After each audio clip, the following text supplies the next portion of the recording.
नमस्कार दर्शकवृन्द, स्वागत छ। सदा झैँ आज पनि कार्यक्रम सञ्चालिका म राधा रिमाल तपाईँहरूको माझमा कार्यक्रम नीति तथा सुशासन लिएर उपस्थित भएको छु। यहाँहरूलाई अवगतै छ, मैले कार्यक्रम नीति तथा सुशासनमा तीनै तहमा भएर गरेका सरकारका गतिविधिहरू जस्ताको तस्तै प्रस्तुत गर्दै आएको छु। आज म स्थानीय तहको सरकारतर्फ यहाँलाई लाँदैछु। स्थानीय तहको सरकार दक्षिणकाली नगरपालिकाका नगर प्रमुख मोहन बस्नेत आज हामीसँग संवादका लागि जोडिसक्नु भएको छ। दर्शकवृन्द, अघिल्ला वर्ष ल्याएका नीति तथा कार्यक्रम कोभिड-19 का रोकथाम र नियन्त्रण, यस्तै गरेर यो वर्षको नीति तथा कार्यक्रमका विषयमा, विशेष गरेर कृषिका विषयमा हामी आज जानेछौँ। यहाँहरू पनि टेलिभिजन हेरेर साथ दिनुहोला। नमस्कार, स्वागत छ यहाँलाई। नमस्ते। पछिल्लो अवस्था दक्षिणकाली नगरपालिकाका नागरिकहरूको स्वास्थ्य अवस्था कस्तो छ? दक्षिणकाली नगरपालिकाको नागरिकहरूको स्वास्थ्य अवस्था अत्यन्त राम्रो छ, किनभने विश्वभरि फैलिएको कोरोनाको सङ्क्रमण दक्षिणकाली नगरपालिकामा पनि नभएको त होइन, तर थोरै अब हालसम्म 34 जना सङ्क्रमित भएको र 34 जना सङ्क्रमित भएकोमा 24 जना निको भएर आफ्नो घर फर्किसक्नु भएको स्थितिले गर्दाखेरि दक्षिणकालीको जनताको यो कोभिडबाट प्रभाव चाहिँ अत्यन्त न्यून छ र सबैजना अत्यन्त सचेत हुनुहुन्छ र सबैले सकेसम्म यो कोरोनालाई जित्ने प्रतिबद्धता सबैले एकसाथ चाहिँ प्रकट गरेको कारणले अहिले दक्षिणकाली नगरपालिकामा सङ्क्रमितको सङ्ख्या अत्यन्त न्यून नै छ।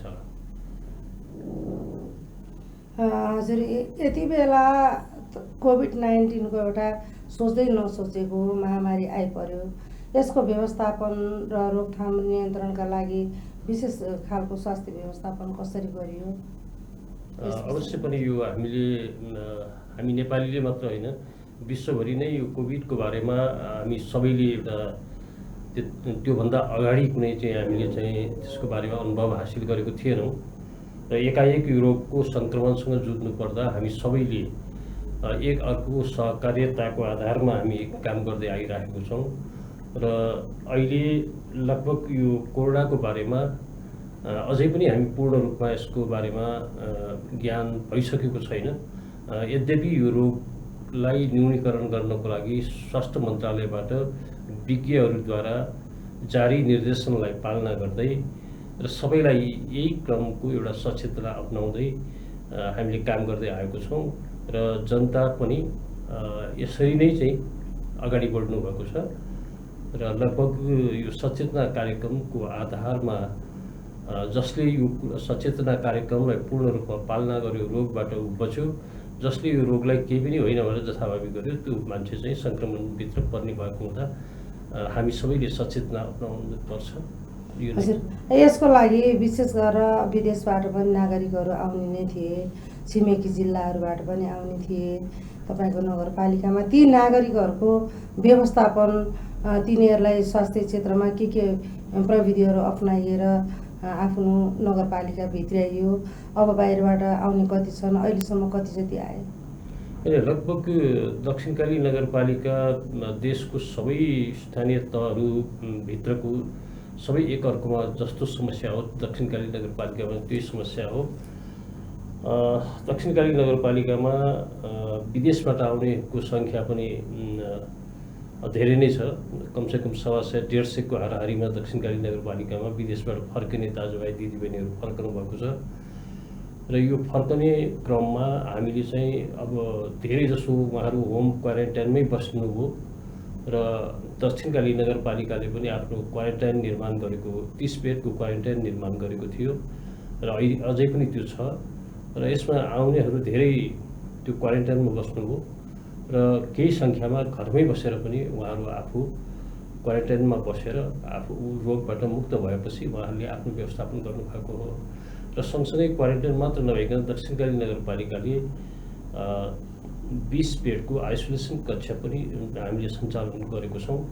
त्यसमा अहिले पनि त्यहाँ चाहिँ 7 जना बिरामी त्यहाँ हुनुहुन्छ, सङ्क्रमित हुनुहुन्छ र उहाँहरूलाई चाहिँ नगरपालिकाले खानपानदेखि लिएर सबै कुराको व्यवस्था मिलाएको छ र त्यही व्यवस्था भए अनुरूप क्वारेन्टाइन र आइसोलेसन यो दुवै नगरपालिकाले आफ्नो नगरवासीलाई आवश्यक पर्दाखेरि एउटा चाहिँ समस्या समाधान गर्नुपर्छ भन्ने हिसाबले सुरुदेखि नै हामीले यो निर्माण गर्नको लागि केही व्यवस्थापन गऱ्यौँ। त्यो व्यवस्थापन गरेको कारणले अहिले हामीलाई चाहिँ नगरवासी मात्र नभइकन यो काठमाडौँ प्रवेश गर्ने नाका पनि भएको कारणले कहिलेकाहीँ बाहिरको मान्छेलाई पनि त्यहाँ राखेर व्यवस्थापन गर्नुपर्ने स्थिति छ। र अहिले हामीसँग जो चाहिँ आइसोलेसनमा हुनुहुन्छ उहाँहरू तादिनको 6 जना पनि अब हामीले त्यहाँ राखेर व्यवस्थापन गरिराखेको छौँ। हजुर, एउटा जिज्ञासा सबैको लाग्ने नै विषय हो। दक्षिणकाली हुँदै जुन हेटौँडा जाने सडक छ त्यहाँबाट आवत जावत धेरै हुने गरेका छन्। नाकाहरूमा कसरी चेकिङ भइरहेको छ अहिलेसम्म। अब त लामो दूरीको यातायातहरू पनि सञ्चालन गर्ने भनिएको छ। यसमा तपाईँको के छ भनाइ? अब जस्तो नागरिकहरूको जीवन अब सामान्य अवस्थामा फर्काउनु पर्छ, सबै खुल्ला गर्नुपर्छ भन्ने कुराहरू छन्।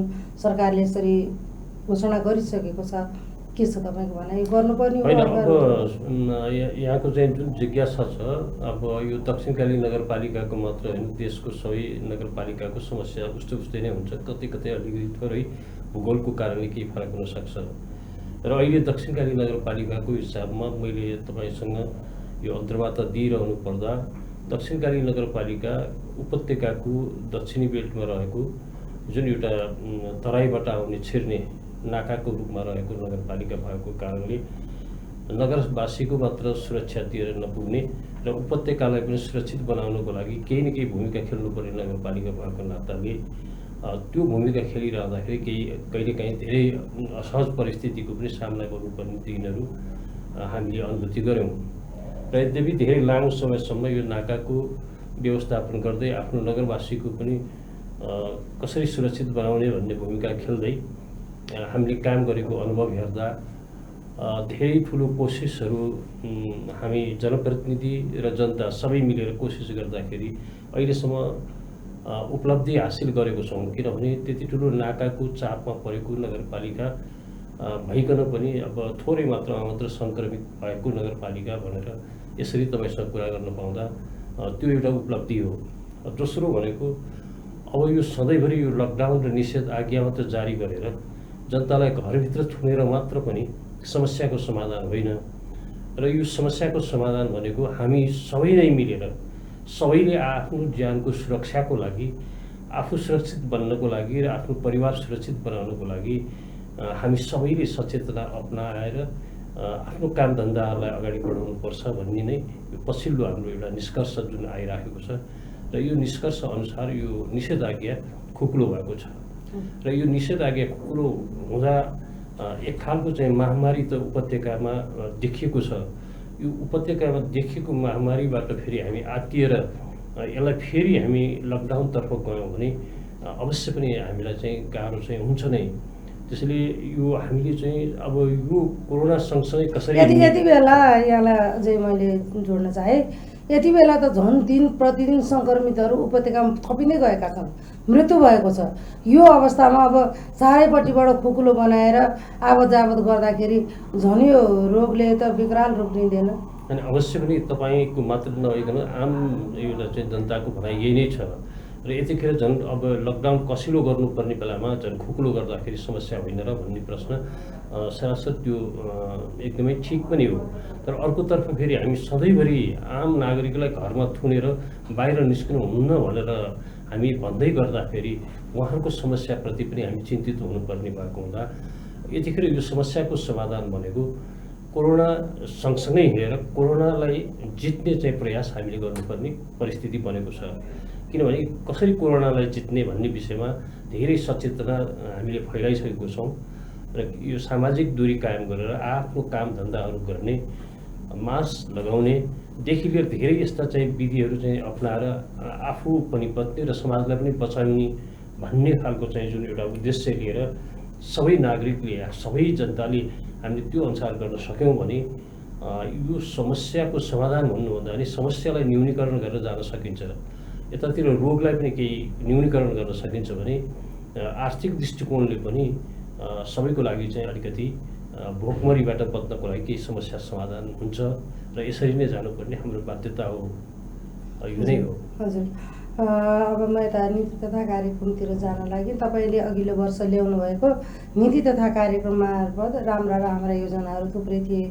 सामाजिक विकास र विकासका कोभिड-19 महामारीका कारणले सोचे जस्तो त हुन सकिन होला, तर पनि कति प्रतिशत यहाँले काम गर्नुभयो, यो बजेटको सदुपयोग भयो यसमा मैले सरस्वती हेर्दाखेरि अब कुरो जसरी पनि हामीले प्रस्तुत गरिरहँदाखेरि हामीले लक्ष्य निर्धारण गरे पनि एउटा परिस्थिति सहज नभइसकेपछि हामीले जतिसुकै राम्रो चाहिँ योजनाहरू अगाडि सारे पनि त्यो पुरा हुन नसक्दा थोरै हाम्रो चाहिँ अब विकास निर्माणको प्रगति त घट्छ नै। गत वर्ष जुन एउटा काम गर्ने मध्य टाइममा कोभिडको जुन सङ्क्रमण भयो त्यसले गर्दाखेरि चाहिँ हामीले चाहिँ जति छुट्याएको बजेट योजनाहरू पुरा हुन सकेन र मैले अहिले चाहिँ तपाईँसँग भनिरहनु पर्दाखेरि नगरपालिकाले छुट्याएको योजनाहरू जुन कार्यान्वयन 100% हामी गर्छौँ भन्ने प्रतिबद्धता व्यक्त गरेर हामी अगाडि बढिरहेको बखतमा यो कोभिडको समस्याले गर्दाखेरि हामी काम पुरा गर्न सकेनौँ। त्यो पुरा गर्न नसकेको काम लगभग हामीले चाहिँ 65% चाहिँ काम गऱ्यौँ र बाँकी 35% कामलाई सामाजिक विकास र विकास निर्माणमा गरेर सबैतिर जम्मा 65% जस्तो चाहिँ 35% बाँकी रह्यो। त्यसलाई पनि हामीले यो वर्ष फेरि समेटेर त्यसलाई पुरा गर्नको लागि चाहिँ हामी अगाडि बढिरहेको छौँ। आशा छ यो कोभिड गत वर्ष जति समस्या भयो र अब कोभिडसँग हामी पनि अलिकति नजिक भएर आइसकेको छौँ र यो वर्ष चाहिँ हामी 100% पुरा गर्छौँ भन्ने हामीलाई विश्वास छ र त्यही अनुसार हाम्रा नगरवासीहरू पनि काममा अगाडि बढ्नको लागि तयार हुनुभएको छ। यो वर्ष तपाईँले बजेट बनाइसक्नुभयो, नगरसभा गरिसक्नुभयो, केलाई चाहिँ प्राथमिकताको आधारमा राखेर बजेटहरू बनाउनु भएको छ? अलिकति केही मैले अवश्य नै अब यो वर्षको बजेट बनाइरहँदाखेरि गत वर्षको बजेटभन्दा अलिकति नौलो खालको मोडल त बन्ने नै भयो, किनभने विश्वभरि नै फैलेको यो कोरोनाको कारणले गर्दाखेरि सबै नगरवासीको एउटा जीवन रक्षाको लागि कोभिडलाई नै एउटा प्राथमिकता दिनुपर्ने एउटा बाध्यता भएको कारणले हामीले कोभिडलाई न्यूनीकरण गर्नको लागि एउटा कोभिड कोष छ त्यसलाई प्राथमिकता दिएको छौँ र कतैतिर यो प्राथमिकता दिइरहँदाखेरि अवश्य पनि नगरवासीको इच्छा र चाहना पनि त्यो नै हो। भोलि रोग लागिहाल्यो, महामारी भइहाल्यो भनेदेखि हामी के गर्ने भन्ने विषयमा निषिद्ध हुनको लागि नगरले एउटा चाहिँ कोभिड कोषको रूपमा जुन विकास गरेर जुन कोष निर्माण गरेको छ, यो निर्माण गरेको कोषबाट ज्येष्ठ नागरिक, महिला स्वयंसेविकाहरू र अशक्त महिला तथा अशक्त अरू चाहिँ पुरुषहरू सबैको लागि चाहिँ कोभिड बिमा गर्नको लागि हामीले व्यवस्थापन गरेको छौँ। त्योभित्र अब स्वास्थ्यका कर्मचारीहरू र धेरै यस्ता जनप्रतिनिधिहरूलाई समेत हामीले चाहिँ कोभिडको बिमा गर्नको लागि पनि व्यवस्थापन गरेको छौँ र धेरै त्यस्तो उपचारको लागि पनि केही व्यवस्थापन गर्नुपर्छ भनेर हामीले केही न केही काम गरेको छौँ र यो त किनभने समयअनुसार कोभिडबाट प्रभावित हुने नगरवासीलाई मेरो सरकार छ भन्ने अनुभूति दिलाउनको लागि पनि यो किसिमको कार्यक्रमको आवश्यकता हो भन्ने खालको हिसाबले हामी अगाडि बढेको छौँ। यति बेला मलाई जिज्ञासा लाग्यो यहाँसँग, विगतका वर्षहरूमा जुन दसैँ आउनुभन्दा दसैँ तिहारको पूर्व सन्ध्यामा नै यहाँहरूले ज्येष्ठ नागरिकहरूलाई लत्ता कपडा पैसाहरू वितरण कार्यक्रमको आयोजना गरेर गर्नुभएको थियो। यो वर्ष त्यस्तो खालको कार्यक्रमहरू राख्नुभएको छ कि छैन? अब समय त्यति अनुकूल छैन, त्यसै कारण पनि मैले यहाँलाई जोड्न चाहेँ। होइन, अब यो ज्येष्ठ नागरिक आमा बुवाहरूको लागि भनेर चाहिँ जुन एउटा राखिएको यो कार्यक्रम त्यो हामी निर्वाचित भएर जब आयौँ, ज्येष्ठ नागरिक आमा बुवाहरूको सम्मान गर्नुपर्छ भनेर राम्रो सुविधाका साथ राखिएको यो कार्यक्रम भएको हुँदा यो कार्यक्रम कुनै मौसमी होइन, यो निरन्तर भइरहने कार्यक्रम भएको हुँदा यो वर्ष पनि हामीले ज्येष्ठ नागरिक आमा बुवाको लागि नयाँ कपडा शीर्षक भनेर 30 लाख रुपियाँ छुट्याएको छौँ। त्यो कार्यक्रमबाट नगरभित्र रहनुभएका सबै आमा बुवाहरू, अशक्त चाहिँ अपाङ्गहरू सबैको लागि चाहिँ दसैँ आउनु 15 दिन अगाडि नयाँ कपडा र केही बाटो खर्चबाट हामीले दिने कार्यक्रम छ। यो कार्यक्रम दिनानुदिन यसलाई सुदृढ गर्दै जाने हाम्रो लक्ष्य हो। यो सुदृढ गरिरहने सवालमा गत वर्षको भन्दा अझ राम्रो क्वालिटीको कपडाहरू राम्रो किसिमले चाहिँ दिनुपर्छ भन्ने सोचका साथ यो बजेट छुट्याइएको छ। र अब हामीले यो दिइरहँदाखेरि सकेसम्म सामाजिक दूरी कायम गराएर तपाईँहरू सञ्चारकर्मीको उपस्थितिमा ज्येष्ठ नागरिक आमा बुवाहरूलाई यो कपडा वितरण गर्ने कार्यक्रम हामी गर्दैछौँ। हजुर, अत्यन्तै स्वागत योग्य कार्यहरू पनि छन् नगर प्रमुखज्यू। यद्यपि मैले यहाँसँग जिज्ञासा राखेँ जस्तो विकास निर्माणका सामाजिक विकासका अन्य गतिविधिका लागि नै यहाँले निश्चित रूपमा बजेट छुट्याउनु नै भएको छ। अब कहिलेबाट चाहिँ नयाँ सम्झौता सुरु गरेर कार्यान्वयनतिर जाँदै हुनुहुन्छ? यो पनि परिस्थिति त सहज छैन, त्यसै कारण पनि होइन, परिस्थिति असहजभित्र सहजता खोज्ने हो। असहज अवश्य छ। असहज भित्रबाट सहजता खोज्ने क्रममा हाम्रो चाहिँ योजनाको सम्झौता कार्यक्रम सुरु भइसक्यो। सम्झौता सुरु नै भइ नै सकेको छ। केही योजना सम्झौता सुरु नै भइसक्यो। आशा छ अब छिटोभन्दा छिटो सबै योजनाहरू बिस्तारै सम्झौता हुने क्रम अगाडि बढ्छ। हामी सामाजिक दूरी कायम गरेर सचेतना अपनाएर विकास निर्माणको कामलाई लक्ष्य अनुसारको पुरा गर्ने गरी अगाडि बढ्दैछौँ। हजुर, यहाँले बजेट ल्याउनु भयो। अघिल्ला वर्ष पनि धेरै पर्यटन क्षेत्रमा काम गर्ने खालको वातावरण बनाउनलाई बजेट ल्याउनु भएको थियो। त्यो कतिको कार्यान्वयन पक्षमा गयो गएन। यो वर्ष यहाँले युवाहरूलाई स्वरोजगार दिने, विशेष गरेर अझ त म जोड्न चाहन्छु विदेशमा गएका विभिन्न कामै गर्ने सिलसिलामा गएका नागरिकहरू त्यो अब स्थानीय स्तरमै फर्केर आउँदैछन्। उनीहरूले अब काम गरेर बस्ने वातावरण बन्छ कि बन्दैन, त्यहाँ आर्थिक उपार्जन गर्न सक्छन् कि सक्दैनन्, त्यसको लागि तपाईँले के गर्दै हुनुहुन्छ?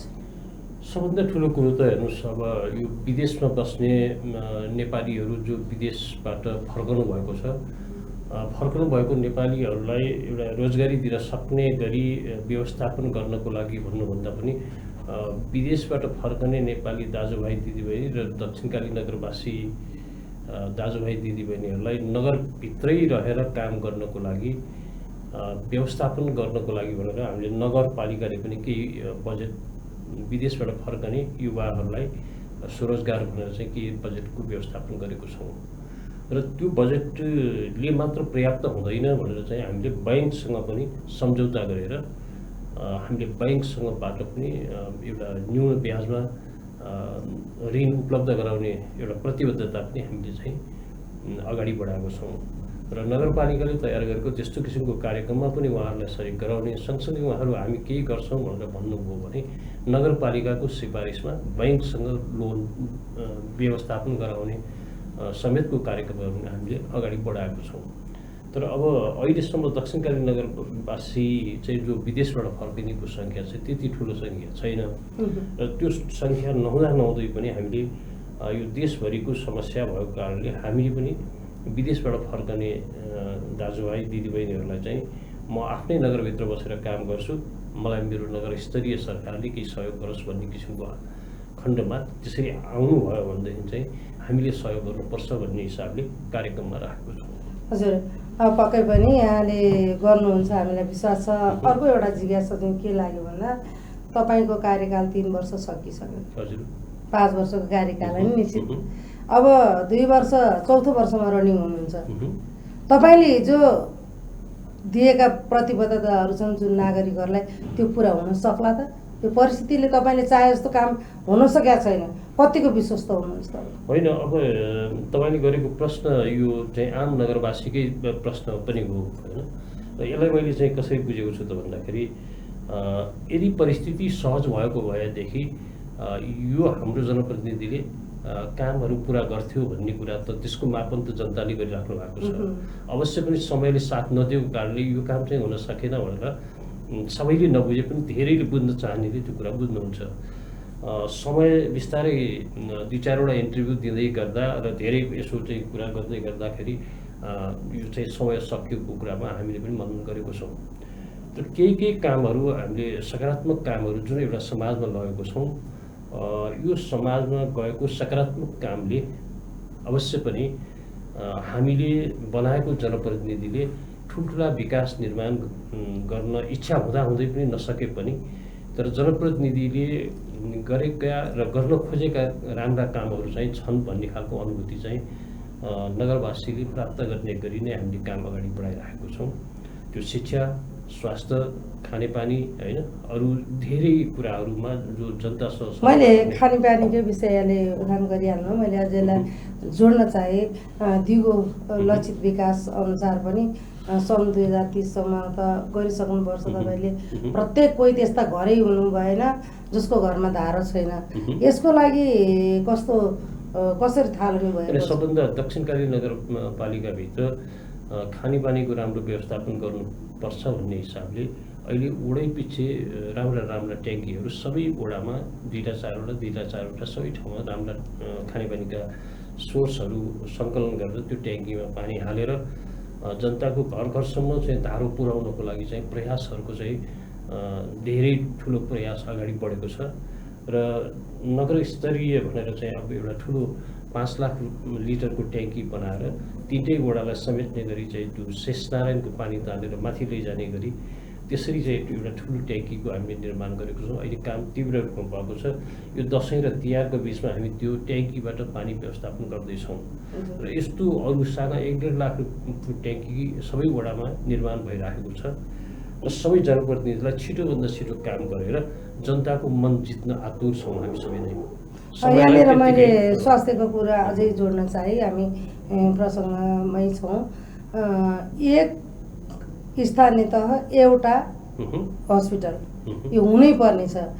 गुणस्तरको भनौँ सबै सेवा दिन सक्ने यहाँले यो दक्षिणकाली नगरपालिकाको अवस्था कस्तो छ, के गर्दै हुनुहुन्छ यसको लागि? होइन, अवश्य जनता जतिसुकै अरू भौतिक विकासको कल्पना गरे पनि स्वास्थ्य नै ठिक छैन भने त्यो विकासले हामीलाई सही अर्थ दिँदैन। त्यसैले अवश्य पनि सबैलाई सुरक्षित र स्वस्थ बनाउनको लागि पहिलो कुरा त अस्पतालै जान नपरोस् भन्ने खालको उहाँहरूलाई सबैलाई रोग मुक्त हुनको लागि अस्पताल जान नपर्नको लागि हामीले चाहिँ कोसिस गर्नुपर्छ भन्ने सचेतना नै सबैभन्दा ठुलो कुरा हो। र त्यसपछि चाहिँ अस्पताल गइहाल्नु पर्यो भने पनि आफ्नै नगरपालिकाभित्रको अस्पताल जानु पायो भनेदेखि सबैको लागि त्यो एउटा गौरव पनि हुने भएको हुँदा अहिले पछिल्लो समय हामीले चाहिँ दक्षिणकाली नगरपालिकामा एउटा सामुदायिक अस्पतालको रूपमा मनमोहन सामुदायिक अस्पताल छ र सरकारी एउटा हस्पिटलको रूपमा विकास गर्न खोजिएको चाल्नाखेल सामुदायिक जुन छ यो ठाउँमा अहिले पछिल्लो समय नेपाल सरकारले 5 बेडको हस्पिटल सञ्चालन गर्नको लागि भनेर चाहिँ हामीलाई पहिलो 3 महिनाको एउटा रकम समेत व्यवस्थापन गरेर डाक्टर सहितको त्यहाँ हस्पिटल हामी त्यहाँ निर्माण गर्दैछौँ पहिलो चरणमा। अब पैसा आइसक्यो, हामी यो हप्ता 10 दिनभित्र नै त्यो कार्यक्रम अगाडि बढाउँदैछौँ र सामुदायिक अस्पताल पनि छ र सरकारी अस्पताल पनि छ दक्षिणकाली नगरपालिकामा भनेर अनुभूति गर्न पाउँदा नगरवासीलाई पनि त्यसले खुसी नै दिन्छ भन्ने हामीले आशा राखेको छौँ। यहाँनिर म शैक्षिक क्षेत्रतिर जान चाहे। अब लामो समयदेखि राज्य नै ठप्प छ, शैक्षिक गतिविधि ठप्प छन्। अब शैक्षिक क्षेत्र धराशायीमा पर्ने अवस्था आइसकेको छ। बालबालिकाहरू घरमा छन्, खासै काम छैन। अब यिनका लागि शैक्षिक क्षेत्रका गतिविधिहरू योभन्दा अगाडि केही टेक्नोलोजीहरू अपनाएर गरियो कि गरिएन अथवा यथास्थितिमा छ? अब कहिलेबाट कसरी चाहिँ सञ्चालन गर्दै हुनुहुन्छ?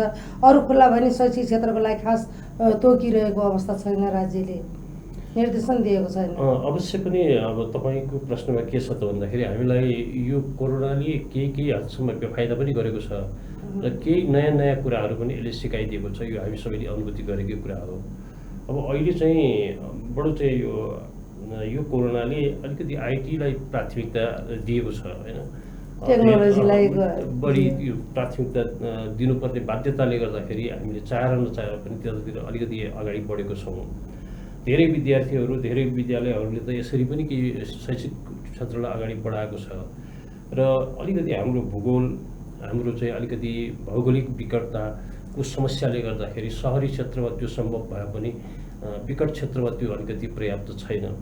त्यसैले अब भौतिक उपस्थिति भएरै चाहिँ पठन पाठन गर्नुपर्ने जुन एउटा चाहिँ भौगोलिक विकटताको कारणले पनि हामीलाई त्यो आवश्यकता महसुस भएको छ र यो लामो समयसम्म रोकिएको शैक्षिक क्षेत्रलाई अवश्य पनि मैले आशा राखेको छु यो छिटोभन्दा छिटो हामी शिक्षालाई पनि अगाडि बढाउनको लागि कसरी हुन्छ एउटा सिफ्ट वाइज चाहिँ थोरै थोरै सङ्ख्यामा राखेर भए पनि पठन पाठनलाई अगाडि बढाउनुपर्छ भन्ने सोच अगाडि बढाएको छ। कसरी जाने भनेर हाम्रो चाहिँ अहिले शिक्षा कार्यालयले एउटा चाहिँ कार्यविधि बनाएर त्यसलाई स्वीकृत गरेर चाहिँ अगाडि बढ्न खोजिएको स्थिति भएको हुँदा आशा छ यो दसैँ आउनुभन्दा अगाडि नै एउटा चाहिँ मापदण्ड तयार गरेर शैक्षिक क्षेत्रलाई पनि अगाडि बढाउनुपर्छ भन्ने हिसाबमा हामी छौँ। त्यही रूपमा अब शिक्षाको क्षेत्रमा नगरपालिकाभित्र सबै विद्यालयहरू हामीले लकडाउनको बेलामा पनि विद्यालयहरू धमाधम हामी निर्माण गरिरहेका छौँ। अहिले पनि 4-5वटा विद्यालय ठुल्ठुला विद्यालयहरू निर्माण गर्ने कामहरू अगाडि बढिरहेको छ र आशा छ यो दसैँ तिहारपछि हामी सबै सरकारी विद्यालयहरू सुचारू गर्छौँ र प्राइभेट बोर्डिङ स्कुलहरूलाई पनि तालिमदेखि लिएर सबै कुरा दिएर शिक्षा क्षेत्रलाई पनि गति दिने काम हामी अगाडि बढाउँछौँ। कृषितिर अलिकति जान चाहे सबैभन्दा प्रख्यात रहेको नासपाती मुला हरेक कुराहरू त्यहाँका छन् दुधहरू यी कुराहरू अहिले पछिल्लो अवस्थामा नासपाती खेतीकै रूपमा गर्ने जुन किसानहरू छन् मर्कामा परेका छन् अप्ठ्यारो परेको छ उनीहरूको सामानहरू बिक्री भएका छैनन्।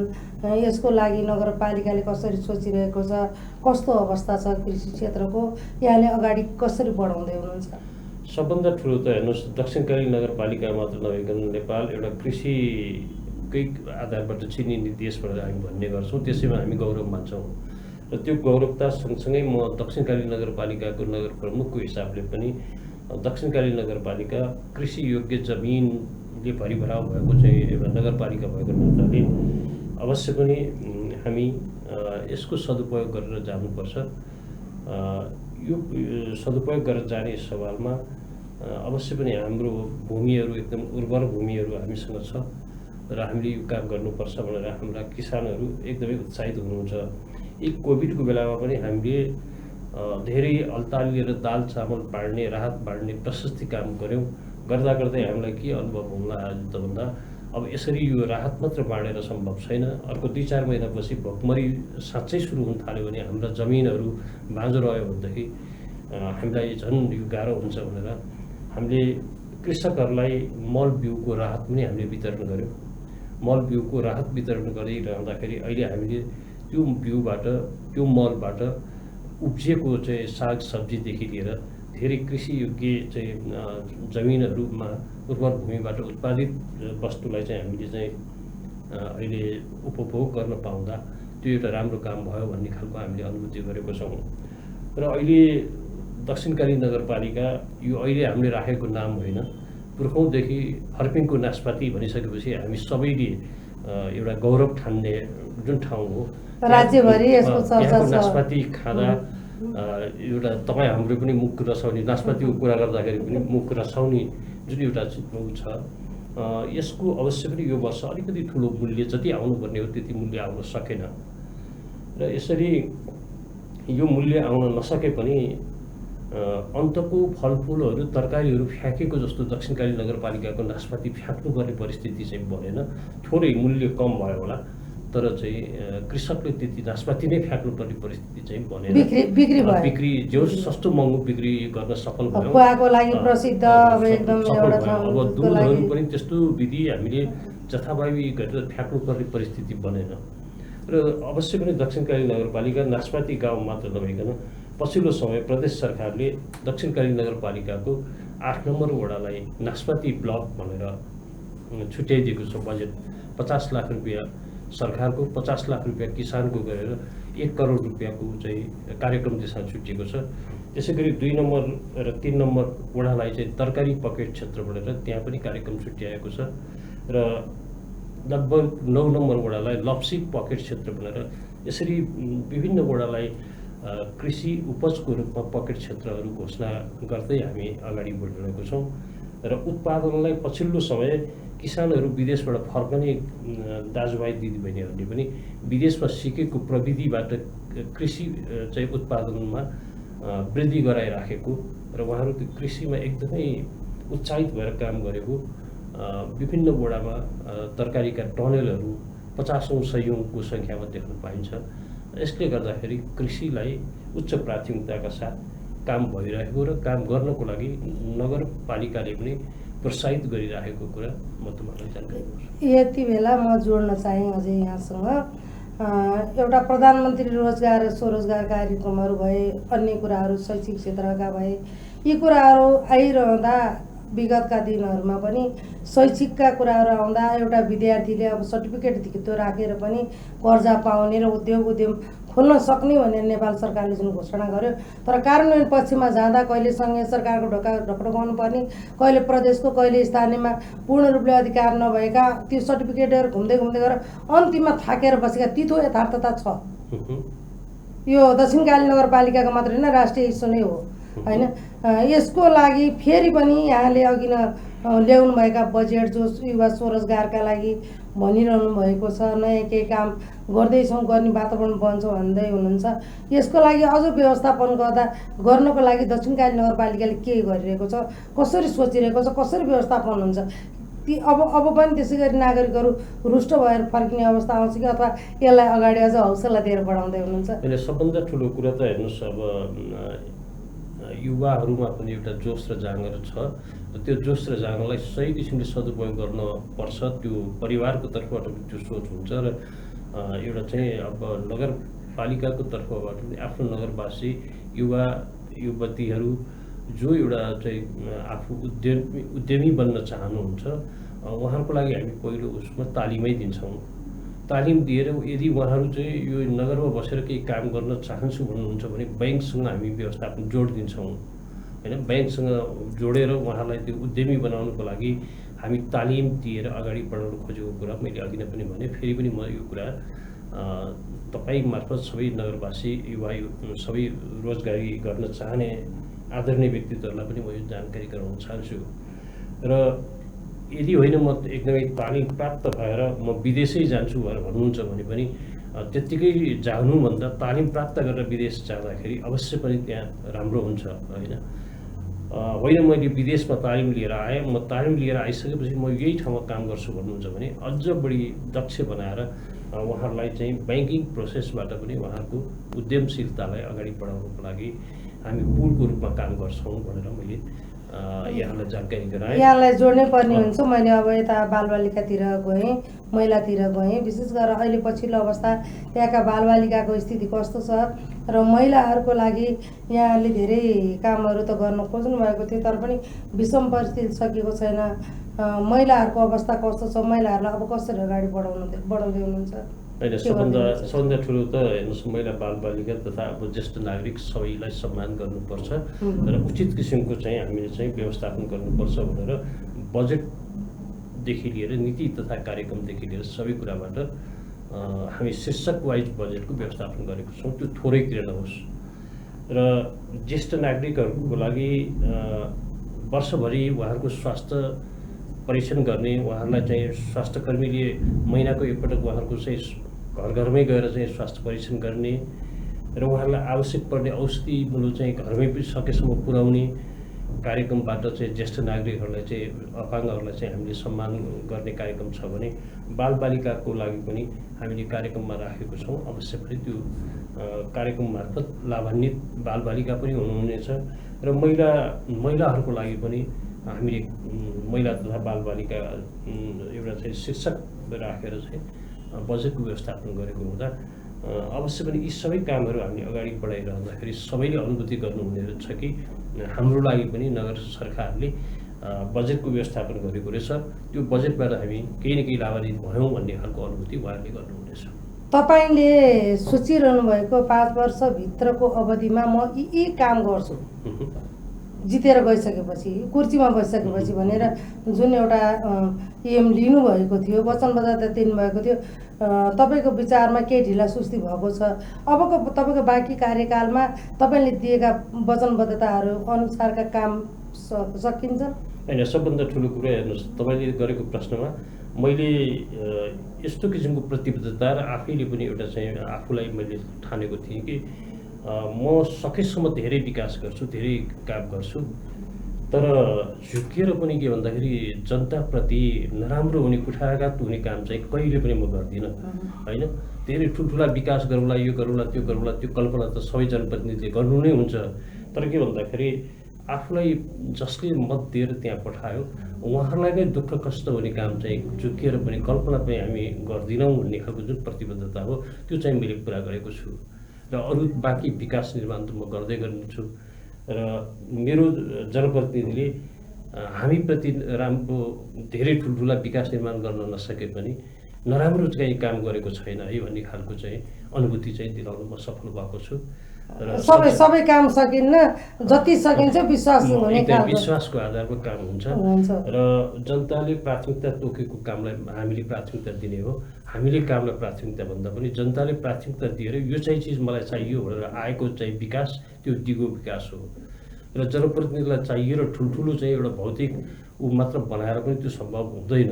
जो जनतालाई मलाई चाहिँ 1 लाख रुपियाँको बजेटको एउटा चाहिँ धारो बनाउनु पर्यो भनेर उहाँले मागेको बजेट दिँदाखेरि त्यो चाहिँ धेरै ठुलो विकास गरेको उहाँले अनुभूति हुन्छ।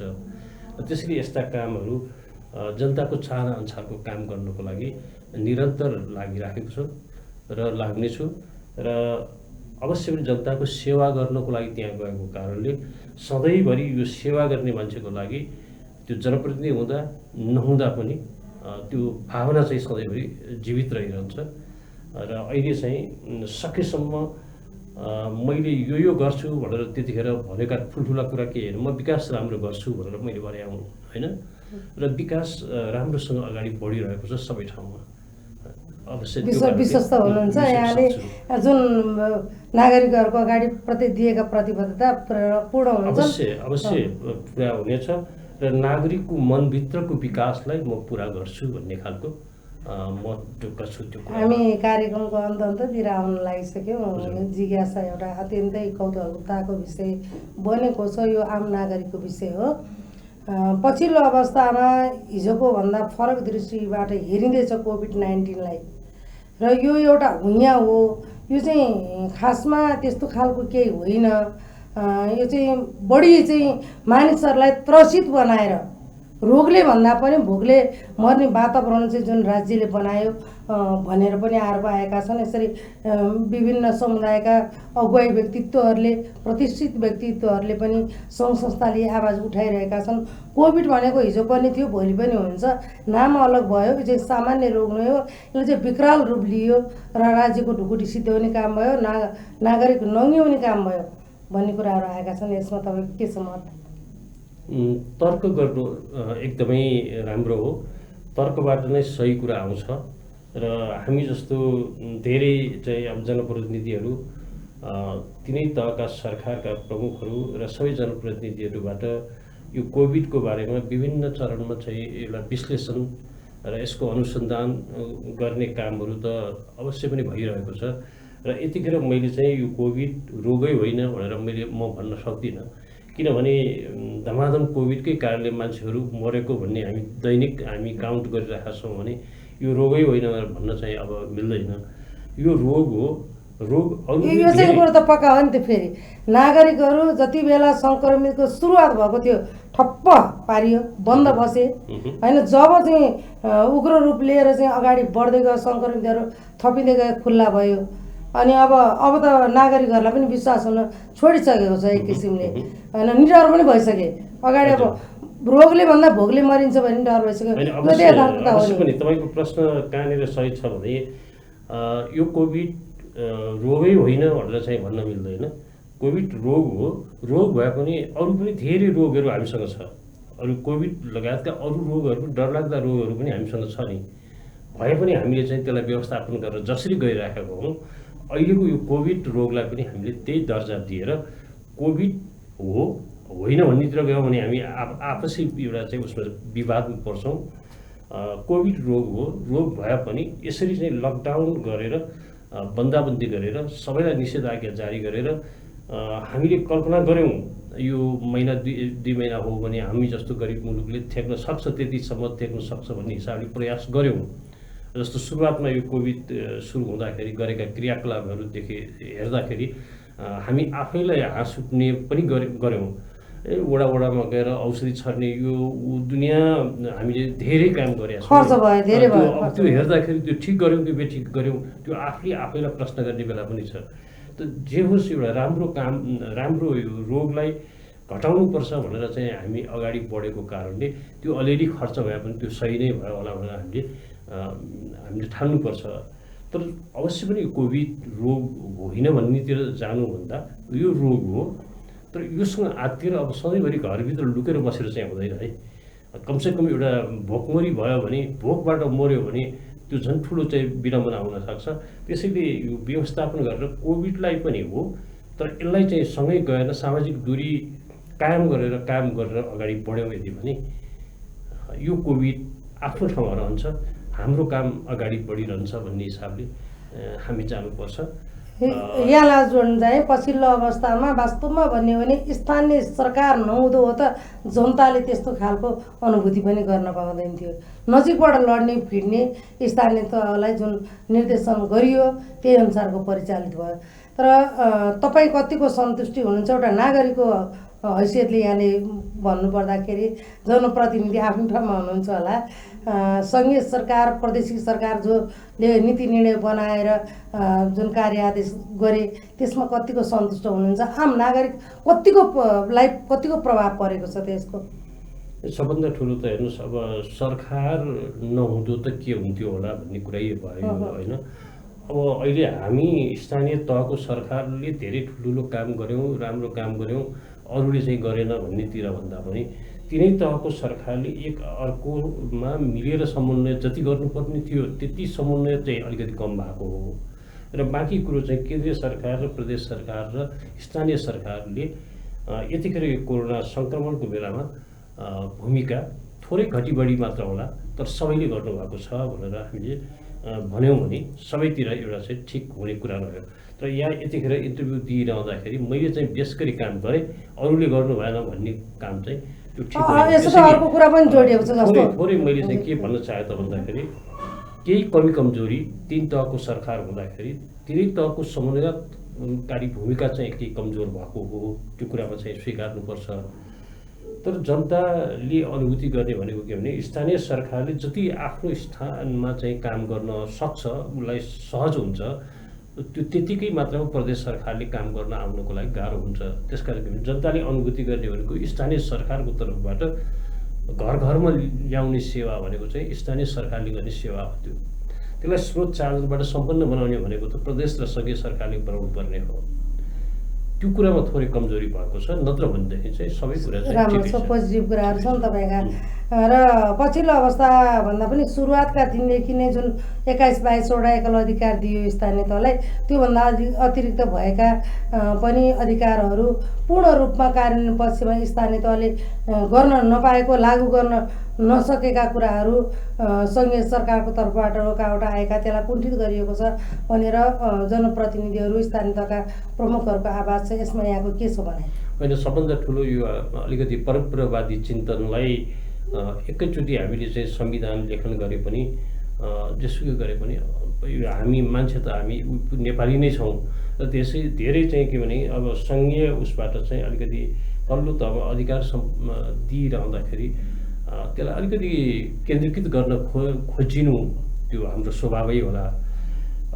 यो त हुनु भएन नि त, त्यो हुन नहुने थियो, तर यो बिस्तारै यो सहज होला भन्ने हामी आशावादी छौँ। सबै कुरा अलिकति नकारात्मक सोचेर मात्र पनि हुँदैन, किनभने यो देशमा पुरै केन्द्रीकृत अधिकार भएको मुलुकलाई अहिले तीन तहको सरकारको अधिकार बाँडफाँड गरिरहँदा सङ्घले प्रदेशलाई दिन नपरे हुन्थ्यो, यहीँ राख्न पाए हुन्थ्यो जस्तो, अनि प्रदेशलाई यो चाहिँ फेरि स्थानीय तहमा दिन नपरे हुन्थ्यो, यहीँ राख्न पाए हुन्थ्यो जस्तो हुनु भनेको एउटा मानवीय स्वभाव हो। धेरै लामो समयसम्म त्यो चाहिँ केन्द्रीकृत एउटा शासन प्रणालीमा हामी हुर्केको कारणले यो मानवीय स्वभाव पनि होला यसलाई बिस्तारै ठिक हुन्छ भनेर चाहिँ हामीले सोच्नुपर्छ। हस्, हामी कार्यक्रमको अन्ततिर आयौँ, अन्तमा छौँ। अन्तमा तपाईँका समग्र विषय र आम नागरिकलाई केही छन् सङ्घीय सरकार प्रदेश सरकारले भने राखिदिनुहोस् तपाईँका केही सुझावहरू।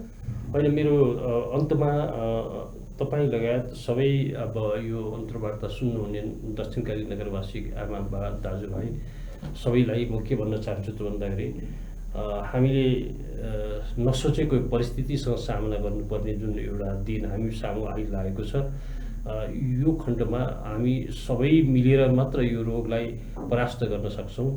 जनप्रतिनिधि एक्लै लागेर मात्र पनि सम्भव छैन र त्यसैले हामीलाई चाहिँ अहिले एउटा बाध्यकारी परिस्थिति, कुनै बेला सङ्क्रमणै नहुँदाखेरि हामी बन्दाबन्दी गरेर घरमा बस्यौँ र अहिले चाहिँ सङ्क्रमण तीव्र रूपमा अगाडि बढिरहँदाखेरि फेरि बन्दाबन्दी खोलेर यो के भएको भन्ने खालको कता कता सरकारप्रति पनि हाम्रो के हो जस्तो चाहिँ जुन लागेको छ। यो रोगको चाहिँ लाग्ने र छोड्ने कहिले भन्ने कुरा यकिन नभएको कारणले जनताको एउटा चाहिँ जीवनलाई बचाउनको लागि रोगबाट पनि बचाउनु पर्यो, भोगबाट पनि बचाउनु पर्यो। यो दुवैतिरबाट बचाउनु पर्दाखेरि यो लागेर तुरुन्तै छोडिहाल्छ भन्ने खालको हिजोको जुन अड्कल थियो र त्यो हिजोको त्यो काम भयो र यो रोग एकदमै लामो समयसम्म जान्छ भन्ने खालको चाहिँ जुन अहिलेको अड्कल भएको कारणले यसलाई सधैँभरि चाहिँ लकडाउन गरेर निषेधाज्ञा जारी गरेर राख्न नहुने भएको हुँदा यो भएको छ र यतिखेर बच्ने भनेको अब हामी सबैले आफू बच्नको लागि पहिलो प्रयास आफैले गर्नु पर्यो। आफूले अनि आफू बचेर अरूलाई पनि बचाउनको लागि हामीले काम गर्नुपर्ने भएको हुँदा हामीले काम गरिरहँदाखेरि, आफ्नो बन्द व्यवहार गरिरहँदाखेरि, आफ्नो रोजगारीमा जाँदाखेरि, आफ्नो घरमा बस्दाखेरि सामाजिक दूरी कायम गरेर जसरी चाहिँ एउटा साबुन पानीले हात पटक पटक धुनेदेखि लिएर धेरै क्रियाकलापहरू गर्नुपर्ने जुन काम छ त्यो चाहिँ अरूको लागि होइन, यो मेरो लागि हो र म आफू बच्नको लागि मैले यो गर्नुपर्ने काम हो भनेर चाहिँ हामीले बुझ्यौँ। यदि भनेदेखि यो रोगबाट बच्नको लागि त्यो नै पहिलो उपाय हुनेछ र घरभित्र लुकेर बसेर मात्र पनि साध्य नचल्ने, खानको लागि केही हाम्रो आफ्नो चाहिँ कामकाज पनि गर्नुपर्ने भएको हुँदा यसलाई सामाजिक दूरी कायम गरेर आफ्नो रोजगारी बन्द व्यापारलाई अगाडि बढाऊ र अवश्य पनि यसरी चाहिँ सामाजिक दूरी कायम गरेर सबै प्रक्रिया पुरा गरेर काम गऱ्यो भने यो रोगलाई पनि परास्त हुन्छ र हाम्रो दैनिक जीवन पनि अगाडि बढ्छ र यही कुरा म भन्न चाहन्छु सबै नगरवासी आदरणीय आमा बुवा दाजुभाइ दिदीबहिनीहरूलाई। आज यो मेगा टेलिभिजनको अन्तर्वार्ता मार्फत अवश्य पनि हाम्रो नगरवासीमा चाहिँ जुन एउटा मैले अघि नै पनि दोहोऱ्याएँ, हालसम्म 34 जना सङ्क्रमितको सङ्ख्या भएको, जसमा 24 जना निको भएर आफ्नो घरमा गइसक्नु भएको र 7 जना अझै जुन एउटा हाम्रो चालनाखेल अस्पतालमा र 1 जना चाहिँ अब बाहिर अस्पतालमा हुनुहुन्छ र हालसम्म पिसिआर गरेको 22 से 5 जनालाई पिसिआर गरेको। यो चाहिँ मैले अब सबै नगरवासीलाई यो अन्तर्वार्ता मार्फत पनि जानकारी दिन चाहेँ र धेरै यो रोग लाग्नबाट बचाउनको लागि हामीले धेरै ठुलो प्रयासहरू गऱ्यौँ। त्यो प्रयास गरिरहँदाखेरि नगरवासीको साथ सहयोगले गर्दा अरू नगरपालिकाको सङ्ख्यामा अत्यन्त कम सङ्क्रमित भएको कुरा हामी एकअर्कामा जानकारी गराउनु पाउँदा यही नै एउटा चाहिँ उपलब्धि भएको अनुभूति हामी सबैले गर्नुपर्छ र यही कुरा जानकारी गराउँदै फेरि पनि यस्ता कार्यक्रम मार्फत नगरवासी लगायत सबैलाई जानकारी गराउनको लागि पुनः फेरि कार्यक्रम गराउने प्रतिबद्धताका साथ म बिदा हुन चाहन्छु। धन्यवाद। दर्शकवृन्द, हामी यति बेला स्थानीय तहको सरकार दक्षिणकाली नगरपालिकाका नगर प्रमुख मोहन बस्नेतसँग पछिल्लो अवस्था, नागरिकहरूको स्वास्थ्य स्थिति लगायत नीतिगत कुराहरू, नीति तथा कार्यक्रमका कुराहरू, महिला बालबालिका ज्येष्ठ नागरिक लगायतका अन्य आवश्यकता अनुसारका कृषिका कुराहरूलाई हामीले आज जोड्यौँ भन्दै कार्यक्रमको निर्धारित समय सकिएको हुँदा आजको लागि कार्यक्रम प्रस्तुता म राधा रिमाल र हामीसँग संवादमा साथ दिनुहुने मोहन बस्नेत हुनुहुन्छ, दक्षिणकाली नगरपालिकाका नगर प्रमुख लगायतको प्राविधिक मित्रहरूसहितको सम्पूर्ण बिदा हुन्छ। यहाँहरू पनि हेर्दै रहनुहोला मेगा टेलिभिजन। जाँदा जाँदै मात्र मेगा टेलिभिजनको प्रस्तुति कार्यक्रम नीति तथा सुशासन तपाईँहरूलाई कस्तो लागिरहेको छ, तपाईँको अमूल्य प्रतिक्रिया र सुझाव पनि दिन नभुल्नुहोला। साथै हामीले आम नागरिक समक्ष परेका समस्याका बारेमा पनि विशेष समन्वयकारी भूमिका गरिरहेका छौँ। जनप्रतिनिधिहरूसँगको संवादमा हाम्रो कार्यक्रम कस्तो लागिरहेको छ, तपाईँको अमूल्य प्रतिक्रिया र सुझाव पनि दिन नभुल्नुहोला। हवस् त, नमस्कार।